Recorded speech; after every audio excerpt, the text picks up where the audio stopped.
Kings 7. Elisha said, "Hear the word of the Lord. This is what the Lord says. About this time tomorrow, a seah of flour will sell for a shekel, and 2 seahs of barley for a shekel at the gate of Samaria." The officer on whose arm the king was leaning said to the man of God, "Look, even if the Lord should open the floodgates of the heavens, could this happen?" "You will see it with your own eyes," answered Elisha, "but you will not eat any of it." Now there were 4 men with leprosy at the entrance of the city gate. They said to each other, "Why stay here until we die? If we say, 'We'll go into the city,' the famine is there, and we will die. And if we stay here, we will die. So let's go over to the camp of the Arameans and surrender. If they spare us, we live. If they kill us, then we die." At dusk they got up and went to the camp of the Arameans.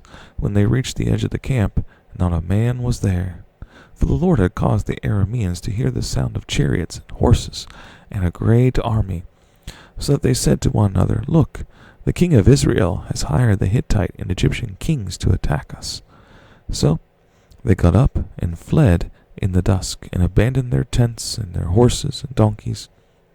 They left the camp as it was and ran for their lives.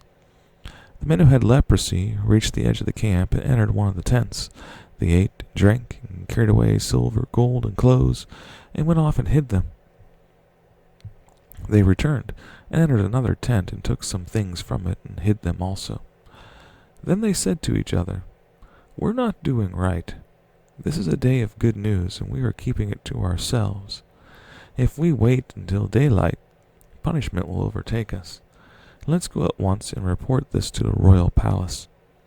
So they went and called out to the city gatekeepers and told them, "We went into the Aramean camp, and not a man was there, not a sound of anyone, only tethered horses and donkeys, and the tents left just as they were."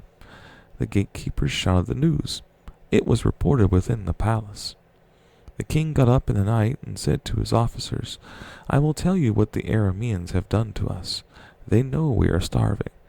So they've left the camp to hide in the countryside, thinking, 'They will surely come out, and then we will take them alive and get into the city.'" One of his officers answered, "Have some men take 5 of the horses that are left in the city.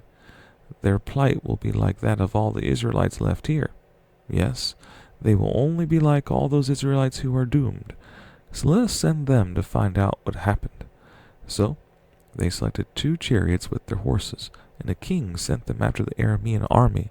He commanded the drivers, "Go and find out what has happened."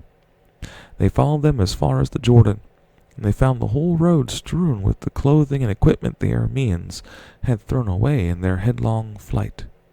So the messengers returned and reported to the king. Then the people went out and plundered the camp of the Arameans. So a seah of flour sold for a shekel, and 2 seahs of barley sold for a shekel, as the Lord had said. Now the king had put the officer on whose arm he leaned in charge of the gate, and the people trampled him in the gateway, and he died, just as the man of God had foretold when the king came down to his house. It happened as the man of God had said to the king, "About this time tomorrow, a seah of flour will sell for a shekel, and 2 seahs of barley for a shekel at the gate of Samaria." The officer had said to the man of God, "Look, even if the Lord should open the floodgates of the heavens, could this happen?" The man of God had replied, "You will see it with your own eyes, but you will not eat any of it." And that is exactly what happened to him, for the people trampled him in the gateway, and he died. Now Elisha had said to the woman whose son he had restored to life, "Go away with your family and stay for a while, wherever you can, because the Lord has decreed a famine in the land that will last 7 years." The woman proceeded to do as the man of God said. She and her family went away and stayed in the land of the Philistines 7 years. At the end of the 7 years, she came back from the land of the Philistines and went to the king to beg for her house and land. The king was talking to Gehazi, the servant of the man of God, and had said, "Tell me about all the great things Elisha has done." Just as Gehazi was telling the king how Elisha had restored the dead to life, the woman whose son Elisha had brought back to life came to beg the king for her house and land. Gehazi said, "This is the woman, my lord the king, and this is her son whom Elisha restored to life."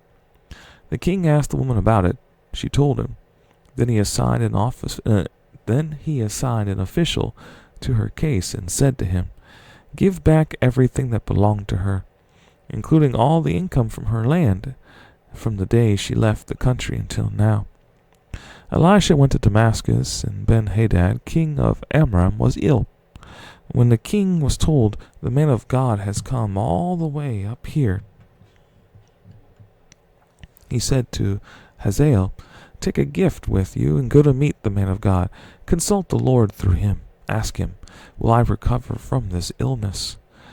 Hazael went to meet Elisha, taking with him as a gift 40 camel loads of all the finest wares of Damascus. He went in and stood before him and said, "Your son Ben-Hadad, king of Aram, has sent me to ask, 'Will I recover from this illness?'" Elisha answered, "Go and say to him, 'You will certainly recover, but the Lord has revealed to me that he will in fact die.'" He stared at him with a fixed gaze until Hazael felt ashamed. Then the man of God began to weep. "Why is my Lord weeping?" asked Hazael. "Because I know the harm you will do to the Israelites," he answered. "You will set fire to their fortified places, kill their young men with the sword, dash their little children to the ground, and rip open their pregnant women." Hazael said, "How could your servant, a mere dog, accomplish such a feat?" "The Lord has shown me that you will become king of Aram," answered Elisha. Then Hazael left Elisha and returned to his master. When Ben-Hadad asked, "What did Elisha say to you?" Hazael replied, "He told me that you would certainly recover." But the next day he took a thick cloth, soaked it in water, and spread it over the king's face, so that he died. Then Hazael succeeded him as king. In the 5th year of Joram, son of Ahab, king of Israel, when Jehoshaphat was king of Judah, Jehoram, son of Jehoshaphat, began his reign as king of Judah. He was 32 years old when he became king, and he reigned in Jerusalem 8 years. He walked in the ways of the kings of Israel, as the house of Ahab had done, for he married a daughter of Ahab. He did evil in the eyes of the Lord. Nevertheless, for the sake of his servant David, the Lord was not willing to destroy Judah. He had promised to maintain a lamp for David and his descendants forever. In the time of Jehoram, Edom rebelled against Judah and set up its own king. So Jehoram went to Zair with all his chariots. The Edomites surrounded him and his chariot commanders, but he rose up and broke through by night. His army, however, fled back home. To this day Edom has been in rebellion against Judah. Libnah revolted at the same time. As for the other events of Jehoram's reign and all he did, are they not written in the book of the annals of the kings of Judah?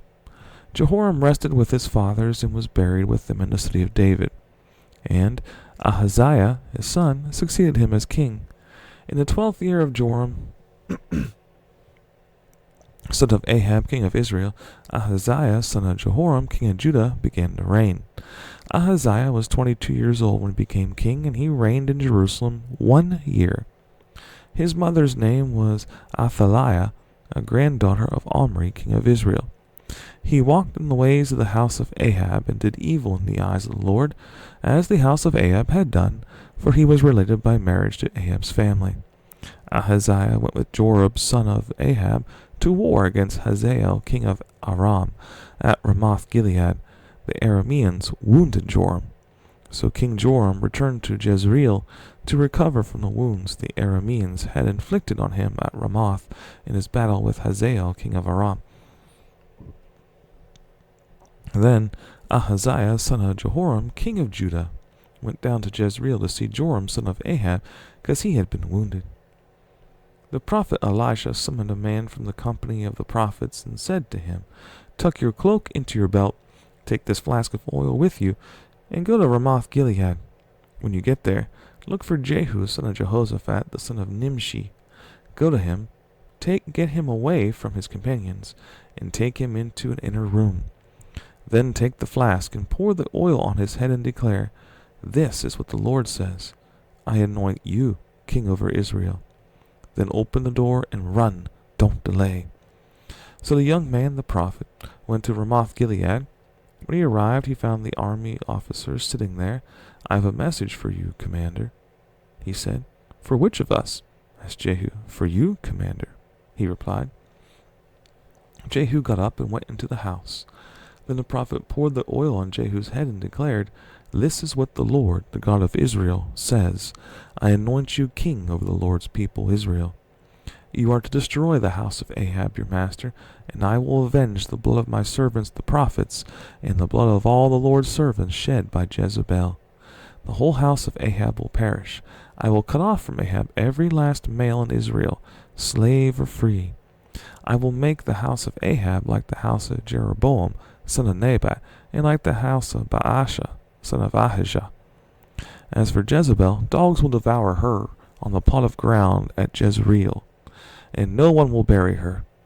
Then he opened the door and ran. When Jehu went out to his fellow officers, one of them asked him, "Is everything all right? Why did this madman come to you?" "You know the man and the sort of things he says," Jehu replied. "That's not true," they said. "Tell us." Jehu said, "Here is what he told me. This is what the Lord says. I anoint you king over Israel." They hurried and took their cloaks and spread them under him on the bare steps. Then they blew the trumpet and shouted, "Jehu is king." So Jehu, son of Jehoshaphat, the son of Nimshi, conspired against Joram. Now Joram and all Israel had been defending Ramoth Gilead against Hazael, king of Aram. But King Joram had returned to Jezreel to recover from the wounds the Arameans had inflicted on him in the battle with Hazael, king of Aram. Jehu said, "If this is the way you feel, don't let anyone slip out of the city to go and tell the news in Jezreel." Then he got into his chariot and rode to Jezreel, because Joram was resting there, and Ahaziah, king of Judah, had gone down to see him. When the lookout standing on the tower in Jezreel saw Jehu's troops approaching, he called out, "I see some troops coming." "Get a horseman," Joram ordered. "Send him to meet them and ask, 'Do you come in peace?'" The horseman rode off to meet Jehu and said, "This is what the king says. Do you come in peace?" "What do you have to do with peace?" Jehu replied. "Fall in behind me." The lookout reported, "The messenger has reached them, but he isn't coming back." So the king sent out a second horseman. When he came to them, he said, "This is what the king says. Do you come in peace?" Jehu replied, "What do you have to do with peace? Fall in behind me." The lookout reported, "He has reached them, but he isn't coming back either." "The driving is like that of Jehu, son of Nimshi. He drives like a madman." "Hitch up my chariot," Joram ordered. And when it was hitched up, Joram, king of Israel, and Ahaziah, king of Judah, rode out, each in their own chariot, to meet Jehu. They met him at the plot of ground that had belonged to Naboth, the Jezreelite. When Joram saw Jehu, and he asked, "Have you come in peace, Jehu?" "How can there be peace?"